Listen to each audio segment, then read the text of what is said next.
Mga igsuon, dili nato ikalimot nga aduna gayoy kitay mga kasinatian. Labi na dili lamang sa mga manindot nga mga kasinatian, mga kalipay nga mga kasinatian, lakip na usab ang di nato malikayan.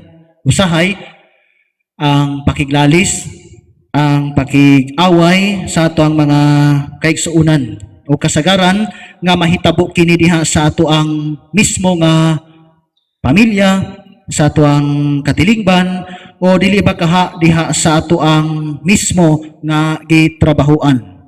Usahay nagsukad kini sa gamay ra kayo nga mga butang nga mao'y hinungdan diha sa pagkabungkag sa maanindot nga pagtagad o sa maanindot nga relasyon o bisan diha sa ato ang paghinikalaay.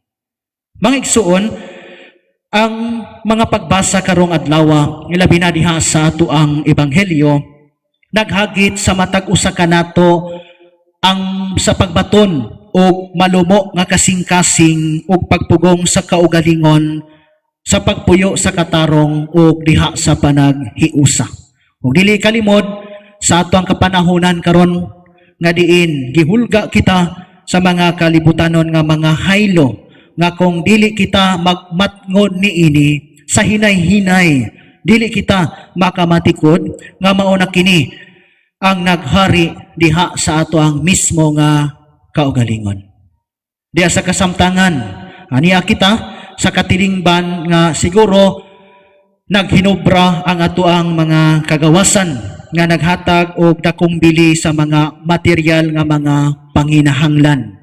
Nagkahinay na og kahanaw ang kinaiya, usahay diha sa pagka mabination o diha sa pagka manggiluluyon ngadto sa ato ang isig kaingon.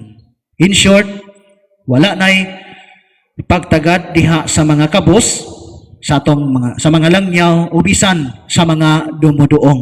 Tungod kay adunay tendency nga ang salapi wala nay luna diha sa kaluoy. Tungod kay ang tao usahay nagpasulabi sa ato ang ingon nga galamhan sa pagkabot o pagbaton sa mga pangandoy sa ato ang kinabuhi nga lumalabay lamang o nahimo nga babag sa ato ang pagsubay sa dalan paingon sa kahingpitan nga gisaad kanato sa ato ang langit nong amahan. Usahay adunay mga higayon, dili lamang sa ato ang mga silingan, sa ato ang mga higala o mga close friends nato, bisan mismo sa ato ang pamilya. Adunay mga higayon nga usahay nga ang ato ang pag-abi-abi kanila nagdepende diha sa ato ang mga panginahanglan. Doon na gani ako'y nabasahan sa Facebook nga wala ako gikumusta kay dili pa man ako dato maingon. Napasabot usahay kumustahon ta tungod kay adun sa panginahanglan o nasibo pa ang ato ang panginahanglan ngadto sa ilaha. Nga din adunay mga tendency usahay lisod kayo mga igsuon nga din sa ato ang tagsa-tagsa ka mismo sa ato ang pamilya usahay ingana ang ato ang ingon nga kasinatian. Nagbase ang ato ang relasyon sa ato ang panginahanglan ngadto sa ato ang ingon nga mga isig kaingon. If you are no longer beneficial to them, makaingon kita nga mulahi na pod ang dagan sa ato ang kinabuhi. And try to imagine bisan gani sa ato ang mga suod nga mga higala sa unang panahon wala ka na ilhi, pero kung ingon nga aduna kay gamay nga pangalan, aduna kay gamay nga asinso, mailhan ka. Pero pag dili bisan pa mismo nga imuhang kadugo dili ka ilhon, labi na kung nakasala kita ngadto sa ato ang isig kaingon. Apan mga igsuon, karon gipahinumduman kita ni Kristo nga kitang tanan mosugot kita sa dili managsuon, dili lamang sa atubangan sa ato ang Ginoo mismo sa iyahang mga mata. Nga diin nga og kay managsuon man aniya kita unta kanato kining gitawag na pagminahalay, pagsinabtanay o pagbinatiay ngadto sa matag usa. Nga diin ang atong mga igsuon nga nakatagamtam o kalisod o kapait sa kinabuhi, bation sa matag usa kay usaraman ang ato ang gikanan. Ang pinakaimportante nga diin anaa unta ang pagtinabangay ngadto sa matag usa. Dili lamang sa pagtabang sa panahon nga nanginahanglan kita sa mga material nga mga butang. Bisan diya sa ato ang ingon gitawag nga fraternal correction ngadto kanila. Tungod kay pagabot sa panahon kita paninglan sa ato ang Ginoo. Giunsa man nimo ang imong isig kaingon. Unsa man ang imong gibuhat nga sa dihang adunay mga higayon nga wala kini niya buhaton nga kinahanglan angay niyang buhaton pero ikaw mismo wala nakabadlong wala nakasulti ngadto kaniya. Adunay mga higayon nga dapat dili kini buhaton nabuhat niya tungod kay wala nimo gibadlong. Adunay mga higayon nga kini unta angay buhaton o dili niya buhaton pero nabuhat niya tungod kay wala pod nimo gibadlong. Nini mga igsuon, mosugot kita sa dili ang pangutana unsa man ang kasagaran nga nahitabo sa pagkakaron. Nag-iyahay na kita sa pagpalusot sa ato ang kinabuhi. Naningkamot kita mismo lamang sa ato ang kinabuhi. Ingon nga, pamilya ra nako pader. Ang ako ang atimanon, bahala na ang uban. Pero mosugot kita sa dili, bisan pa sa ato ang mga silingan. Kung kita ingon nga hayahay, unya malipay ka, nagkalisod ang imong isig kaingon, ang pangutana, malipay ba kita? Lami kaya tong pagkaon, ang pangutana nga to sa uban, nga walay ingon nga gikaon o igo ra, malipay ka kita. Ang pinaka-importante unta mga igsoon, ang ato ang pagpaningkamot nga diin kung usahay adunay higayon nga kung kinsa kadtong makapabor maoray mamahimong bulahan. Ingon, ingani ang panginabuhian tungod kay ingani ang sitwasyon. Pero musugot kita sa dili, if we are no longer ingon nga beneficial to them, lahi na pod ang dagan sa ato ang kinabuhi. Bisan sa konkreto, kung ang pari, ang mga opisyalis sa atong panggamhanan, mag-birthday, ang cake daghan kaayo, bisan wa nang ilhi, bisan pa daghan kayo ang gipamalit, daghan kay mga cake, usay di mo mabasa kung asa gikan.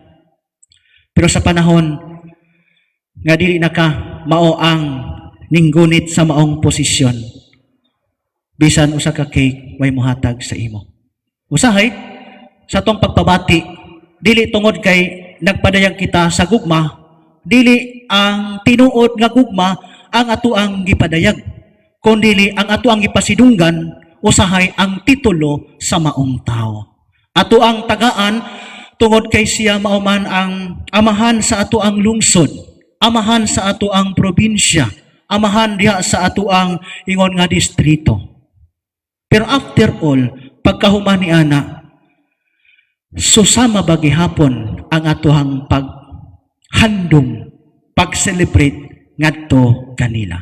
Bisan gani sa mga eskwelahan, kung ang ato ang principal ang mag-birthday, daghan kayo, adunay mga manyanita, adunay mga kining mga cake, mga mga pagkaon nga to ang ihatag. Pero sa panahon nga mo-retire na ang maong tao, parihas pa ba ang ato ang pagpadayag ngadto sa gugma? Manang usahay atong i-check kung ang pagpadayag ba nato sa gugma ngadto ba sa tao o ngadto diha sa iyahang titulo o responsibilidad nga iyahang gigunitan. Mga igsuon, alang kanato nga diin ang hagit alang kanato o ang hagit o ang dakong hagit kanatong tanan diya sa kasamtangang panahon nga unta atuang ipadayag ang gugma ngadto sa matag usa nga makita nato ang pattern nagagikan diha sa Ginoo. Gani adunay ingon nga if it says kung isulti ko no mao kini ang gugma. If it ends, it is true love. And if it is a beginning, it is just a poetry. Sa pasabot mga igsoon, nga atong tan-awon, mas nindot ang pagpadayag sa gugma nagagikan mismo sa ato ang kinahiladman o makita ug mabati sa konkreto nga buhat ngadto sa ato ang isig kaingon.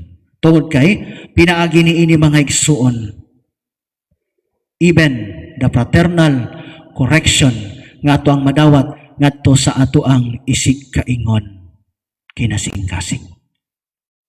Dunay mga higayon dili perpekto ang ato ang panag-uban. Adunay pakiglalis, adunay panagpingkil sa ato ang pamilya, sa ato ang katrabaho.